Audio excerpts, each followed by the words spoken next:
almost quit. I'm a country boy. I'm from West Virginia. I don't know nothing about this big time stuff. I never even asked to be big. I wanted to be effective, not famous. Famous is the consequences of being effective. I didn't know nothing about being famous and I didn't like it. And so there I was, and when you first knew, everybody attacks you first and figures you out later. And the first time I was in the Washington Post, the article was so vicious it made me nauseous. I was so shocked that you could say that stuff about somebody you didn't even know based on assumptions and a little bit of this and a little bit of that. They piece it all together and you don't get to say anything back. So I decided I don't want this. I was preaching for Pastor Bishop Donnie Mears, and nobody knew it because preachers can override their feelings and function. I preached, the place was on fire, but inside I want to quit. I told God, I'm through with this. I'm not going through this. I don't need this. I don't need that. I'm a guy who likes to go get his own chicken wings. I don't have to have all of that stuff to be happy. So I thought, I'm not doing this no more. I'm not doing it. I'm not doing this. I'm not doing this because I don't need this and I didn't ask for this. I'm only doing this because of what happened in my life, of the circumstances that happened in my life. He put me on stage. I didn't ask for it. And when I saw how much it cost, I thought, you can have that right back here. You have that right back up in here. I don't need it. So I was mad inside and I was hurt. And I stayed up in the fellowship with the pastors because I didn't want to go back to my room and sulk in my own sorrows. And they said, there's a lady downstairs waiting to see you. The service was over and the fellowship was over and the pastor was starting to leave. I was trying to outwait her. I thought she'd give up and leave. And when I finally came down the steps, she was there. And she was just a willowy bit of a woman. And she said, Bishop Jakes, she said, I've been in the hospital.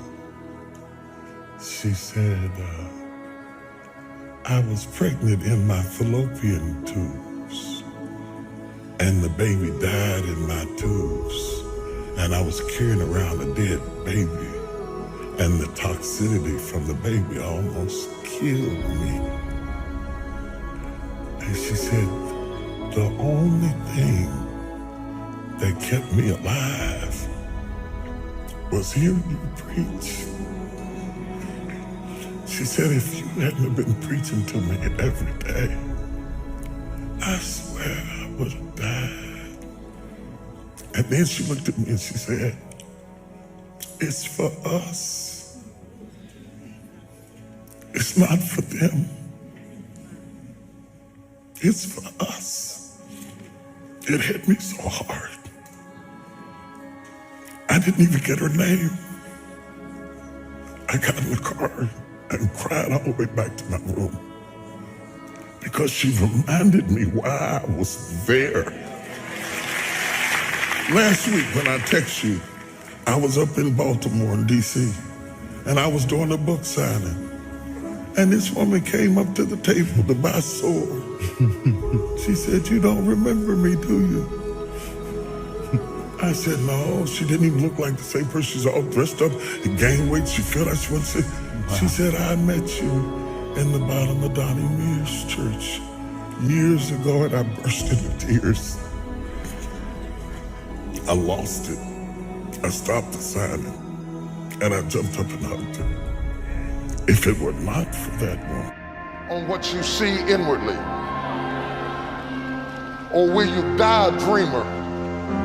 Will you die on the verge and on the edge and in the land of coulda, woulda, and shoulda? Do you have the courage? I'm going to drop something on you. It takes courage to be successful. It is far easier not to be successful. Misery will always have company. Success breeds contempt. If you don't want to make waves, be mediocre. Be normal and fit in. And if you're more concerned about people than you are God, then neutralize everything he put in you. Just fit in with everybody else. Dress like them, walk like them, act like them, eat like them, go where they go, think like they think, do what they do. And once you've neutralized your uniqueness, you don't need courage.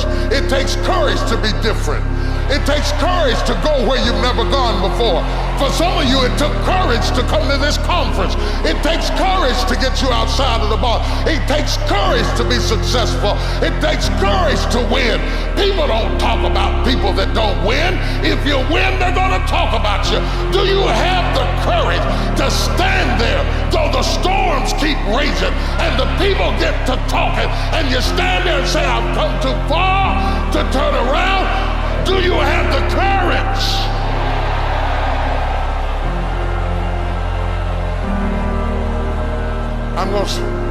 I'm going to say something to you. It takes courage to be exceptional. It takes courage to be wise. It takes courage to be rich. It takes courage to be educated. It takes courage to be knowledgeable. Because the moment you do, but you don't talk like you, you forgot where you came from. Look at you, it takes courage. And I'm just wondering, in this weak, watered down, mediocre society that we live in today, in this TV world we live in today, I'm wondering if there's anybody left that's got the courage to say, after all I've been through, and all my ancestors have been through, and all my parents have been through, I didn't come through all of that just to fit in with normalcy. I have the courage to go after my dream. Is there a woman left in this entire Coliseum that's got some courage?